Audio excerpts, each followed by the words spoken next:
સૌરાષ્ટ્ર દક્ષિણ ગુજરાતમાં હજુ પણ રેડ એલર્ટ। આજે 9 જિલ્લામાં અત્યંત ભારે વરસાદનું એલર્ટ રહેશે। 8 જિલ્લામાં આજે અતિ ભારે વરસાદનું એલર્ટ આપવામાં આવ્યું છે। 6 જિલ્લામાં આજે ભારે વરસાદનું એલર્ટ। ગાજવીજ પવન ફૂંકાવાની પણ સંભાવના, કેટલીક જગ્યાએ વીજળી પડવાની પણ આશંકા વ્યક્ત કરાઈ છે। દરિયો તોફાની બનવાની સંભાવના વ્યક્ત કરાઈ છે। બંદરો પર 3 નંબરનું સિગ્નલ લગાવવામાં આવ્યું છે। 40 થી 50 કિલોમીટરની ઝડપથી પવન ફૂંકાઈ શકે છે।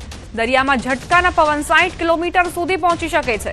આવતા 5 દિવસ માછીમારોને દરિયો ન ખેડવા ચેતવણી અપાઈ છે।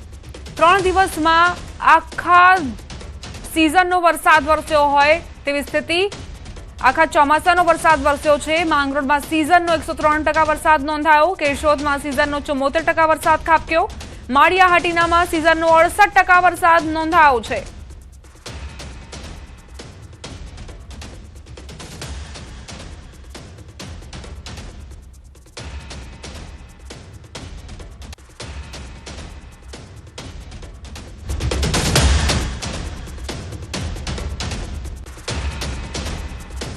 જૂનાગઢથી સમાચાર। માંગરોળમાં વરસાદ બાદ તારાજીના દ્રશ્યો સામે આવ્યા। ન્યૂઝ 18ની ટીમ પહોંચી માંગરોળના હુસૈનાબાદ ગામમાં। નારિયેળીના બગીચામાં પાણી ભરાયા। નોળી નદીમાં પૂર આવતા પાણી ખેતરોમાં ઘૂસ્યા। ખેતરો અને બગીચાઓમાં પાણી ભરાતા નુકસાન પહોંચ્યું છે। વાડી વિસ્તારમાં દિવાલો પણ ધરાશાયી થઈ છે। હુસૈનાબાદ નજીક નોળી નદી પર બનાવેલ પુલના કારણે ખેતરોમાં પાણી ઘૂસ્યા। સરકાર પાસે સહાયની માંગ કરી રહ્યા છે ખેડૂતો।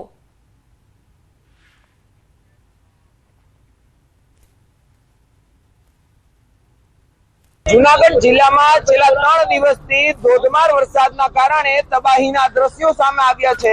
એક બાજુ ધરતીપુત્રો વરસાદની રાહ જોઈ રહ્યા હતા, તો બીજી તરફ હવે ધરતીપુત્રો કહી રહ્યા છે કે ખમૈયા કર હવે તો।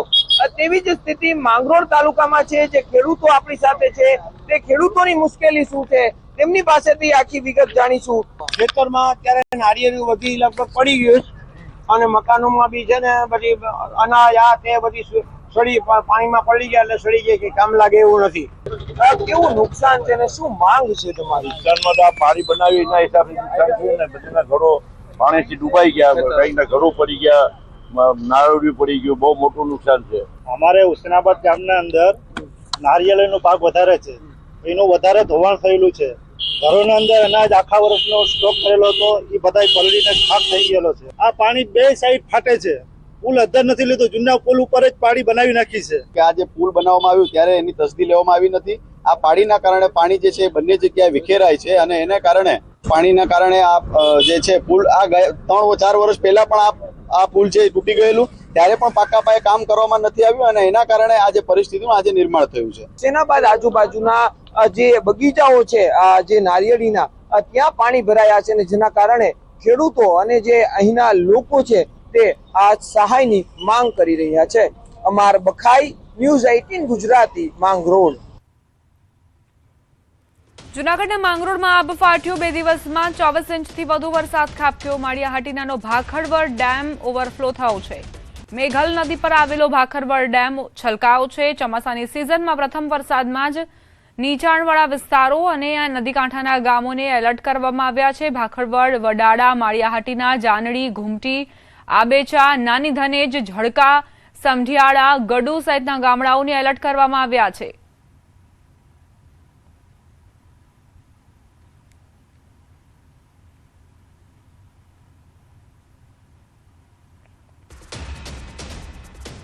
જૂનાગઢથી સમાચાર। માંગરોળમાં જળબંબાકાર। બંદર સોસાયટીમાં પાણી ઘૂસ્યા। સોસાયટીઓમાં પાણી ઘૂસતા બોટનો સહારો લીધો। બોટની મદદથી લોકોને ખસેડવામાં આવ્યા। માંગરોળના નીચાણવાળા વિસ્તારોમાં પાણી ભરાયા છે। નીચાણવાળા વિસ્તારની સ્થિતિ અત્યંત દયનીય બની છે। બોટની મદદથી કઈ રીતે લોકોને બહાર કાઢવામાં આવ્યા છે તેના દ્રશ્યો પણ સામે આવ્યા। માંગરોળના નીચાણવાળા વિસ્તારોમાં પાણી ભરાયા છે। લોકોના ઘરોની અંદર પાણી ભરાયેલા છે।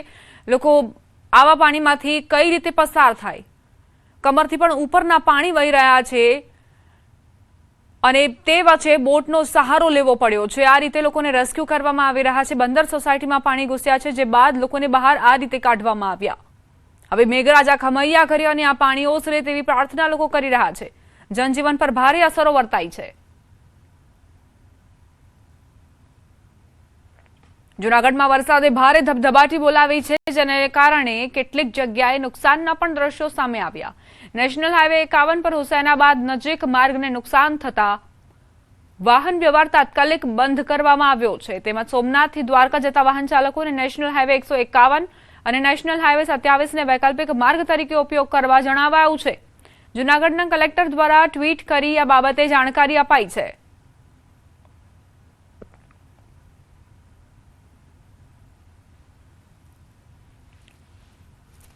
આણંદ જિલ્લામાં બાંધણી ચોકડી સોજિત્રા તારાપુર રોડ પર સાર્વત્રિક વરસાદ ખાબક્યો. તારાપુર અને સોજિત્રા બંને તાલુકાના ધરતીપુત્રમાં આનંદનો માહોલ.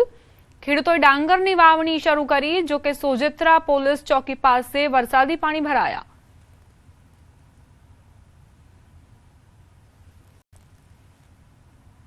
ખેડાથી સમાચાર. નડિયાદમાં બીજા દિવસે પણ વરસાદી ઝાપટા વરસ્યા.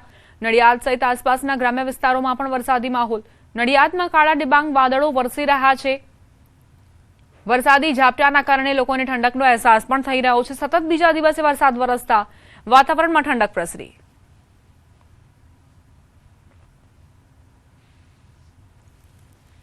હવામાન વિભાગે રાજ્યમાં વરસાદની આગાહી જાહેર કરી છે. રાજ્યમાં 5 જેટલી હવામાન સિસ્ટમો સક્રિય હોવાથી અનેક વિસ્તારોમાં ભારે વરસાદની શક્યતા વ્યક્ત કરાઈ છે. આજે દક્ષિણમાં સુરત, નર્મદા, ડાંગ, નવસારી, વલસાડ, તાપી, દમણ, દાદરાનગર હવેલીમાં રેડ એલર્ટ અપાયું છે. સૌરાષ્ટ્રમાં જૂનાગઢ, અમરેલી અને ગીર સોમનાથ તેમજ દીવમાં અત્યંત ભારે વરસાદની આગાહી છે. સાથે જ અરવલ્લી, દાહોદ, મહીસાગર, વડોદરા, છોટાઉદેપુર, રાજકોટ, પોરબંદર અને ભાવનગરમાં અતિભારે વરસાદ સાથે ઓરેન્જ એલર્ટ અપાયું છે.